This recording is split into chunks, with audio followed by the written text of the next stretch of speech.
যে শিক্ষকরা এখানে অবস্থান করছেন, এই কর্মসূচি থেকে তাদের নেতৃবৃন্দের সাথে প্রধান উপদেষ্টার সাথে দেখা করার সুযোগ করে দেওয়া হোক।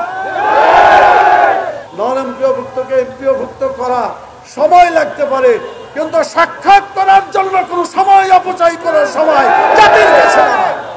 অনতিবিলম্বে আমাদের এই অবহেলিত যারা আজকে রাস্তায় শুয়ে আছেন, 9 দিন চলে যাচ্ছে, এটাকে আর বেশি লম্বা না করে আগামী কয়েকদিনের মধ্যেই শিক্ষকদের সাথে সম্মানজনকভাবে তাদের প্রতিনিধিদের সাথে আলাপ আলোচনা করে নন এমপিওভুক্ত শিক্ষকদের দাবিকে মেনে নেওয়ার জন্য উদ্যোগ নিতে হবে।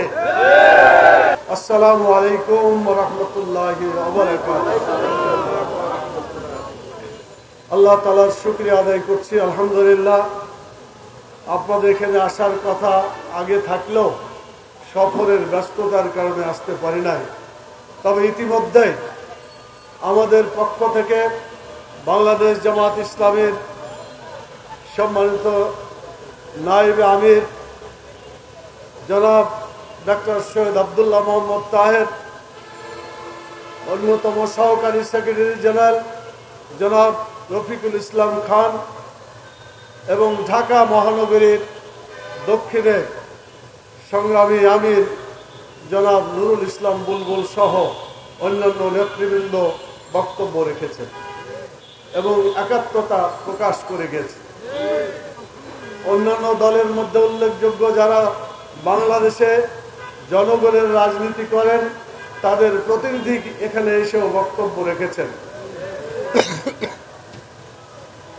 যারা একাত্মতা প্রকাশ করে এই বঞ্চিত অধিকার বঞ্চিত শিক্ষকদের পাশে দাঁড়িয়ে কথা বলেছেন এবং তাদের সমর্থন ব্যক্ত করেছেন, আজকে আমার বক্তব্যের শুরুতে আমি তাদেরকে ধন্যবাদ জানাই।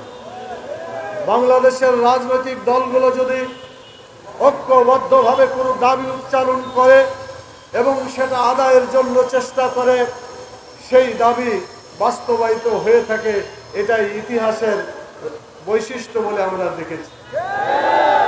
এই জায়গায় কিছুদিন আগে আমরা ইবতেদায়ী মাদ্রাসার বঞ্চিত শিক্ষকদের ব্যাপারে বক্তব্য রেখেছিলাম। দীর্ঘ অবস্থানের পরে বর্তমান সরকার তাদের পক্ষ থেকে এসে ঘোষণা করে তাদের দাবিকে মেনে নিয়েছেন। আলহামদুলিল্লাহ, আমি বিশ্বাস করি আজকে নন এমপিওভুক্ত যত শিক্ষা প্রতিষ্ঠান আছে, আজকে তাদের সকলের প্রতিনিধি গোটা বাংলাদেশের সমগ্র শিক্ষা প্রতিষ্ঠান থেকে নন এমপিও শিক্ষক প্রতিনিধি এখানে উপস্থিত হয়েছেন। তারা আজকে কষ্ট করে দিন এবং রাত্রি এখানে কাটাচ্ছেন। আজকে 9ম দিন চলছে, 9 দিন চলছে তাদের এই ধরনের কষ্টের অবস্থান।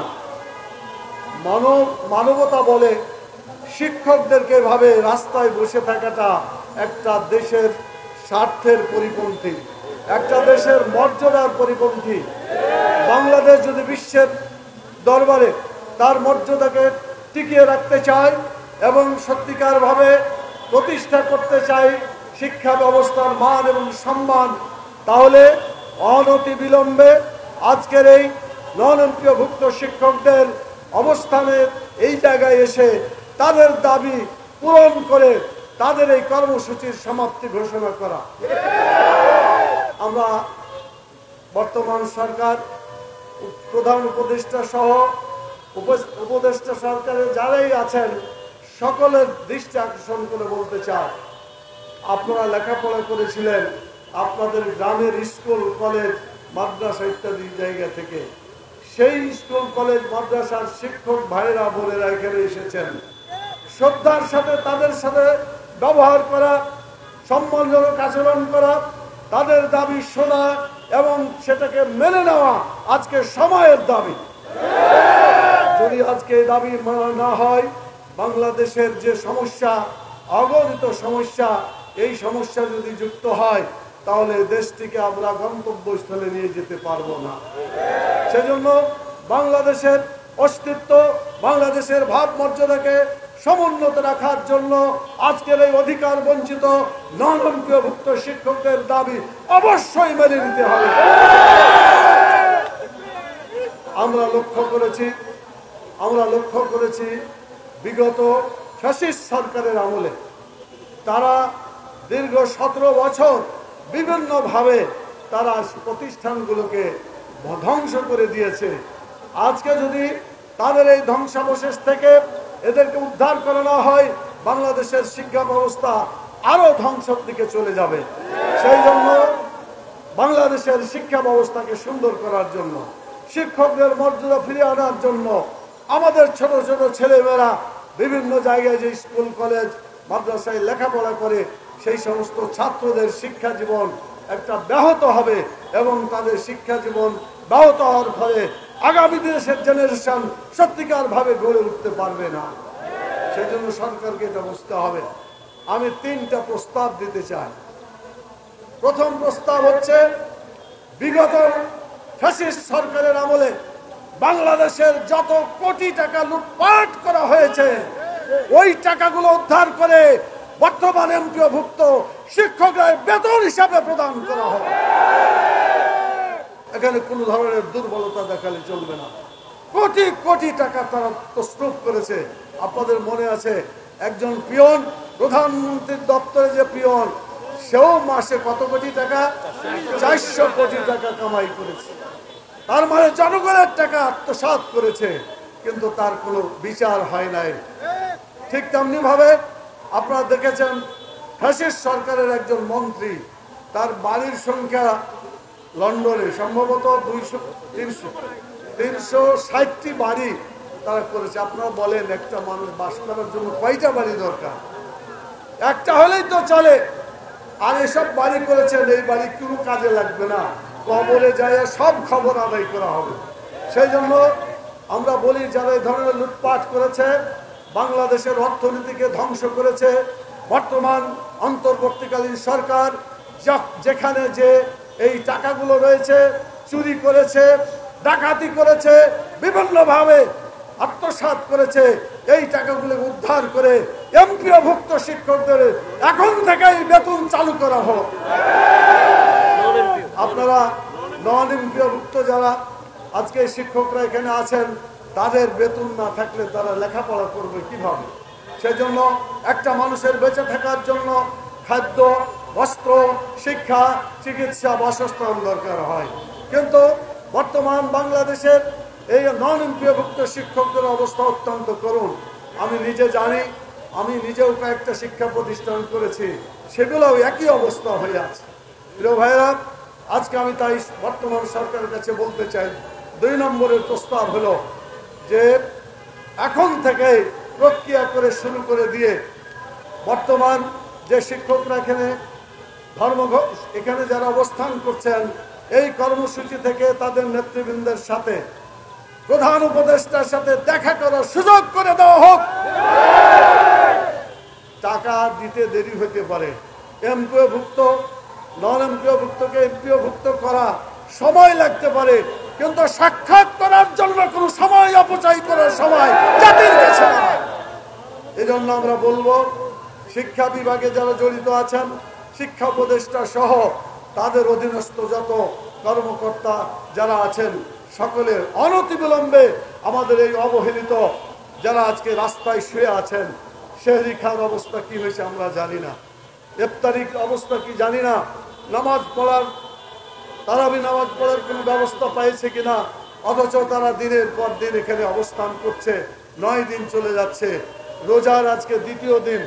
অতএব এটাকে আর বেশি লম্বা না করে আগামী কয়েকদিনের মধ্যেই শিক্ষকদের সাথে সম্মানজনকভাবে তাদের প্রতিনিধিদের সাথে আলাপ আলোচনা করে নন এমপিওভুক্ত শিক্ষকদের দাবিকে মেনে নেওয়ার জন্য উদ্যোগ নিতে হবে।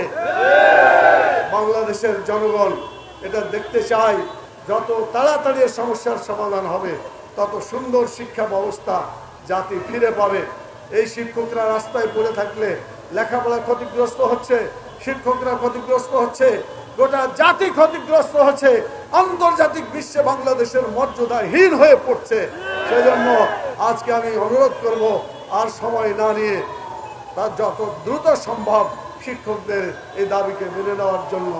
সংগ্রামী ভাই এবং বন্ধুগণ, আমি শেষ কথা যেটা বলতে চাই সেটা হলো, এটা একটু বিবেকের কথা সকলের জন্য বলুন। আপনাদের মধ্যে 20-30 বছর আগে রেজিস্ট্রেশন হয়েছে, আজ পর্যন্ত তাদের এমপিওভুক্ত করা হয় না। এত বছর ধরে বিনা পয়সায় লেখাপড়া শিখিয়েছে শিক্ষকরা, অতএব এটাকে প্রায়োরিটি দেওয়া উচিত। আর একটা কারণ হচ্ছে যে ফ্যাসিস্ট সরকার বেছে বেছে যারা তাদের বিরুদ্ধে ছিল, অর্থাৎ নাম করে বলতে চাই বিএনপি, জামাত ইসলামী, অন্যান্য লোকদের দ্বারা পরিচালিত যে শিক্ষা প্রতিষ্ঠান, সেগুলাকেই তারা বন্ধ করে রেখেছে, সেগুলাই নজরভুক্ত করে রাখা হয়েছে। সেই জন্য যত দ্রুত সম্ভব অধিকার বঞ্চিত শিক্ষা প্রতিষ্ঠানগুলো, অধিকার বঞ্চিত নন এমপিও শিক্ষকদের এমপিওভুক্ত করার জন্য তড়িৎ ব্যবস্থা গ্রহণ করতে হবে।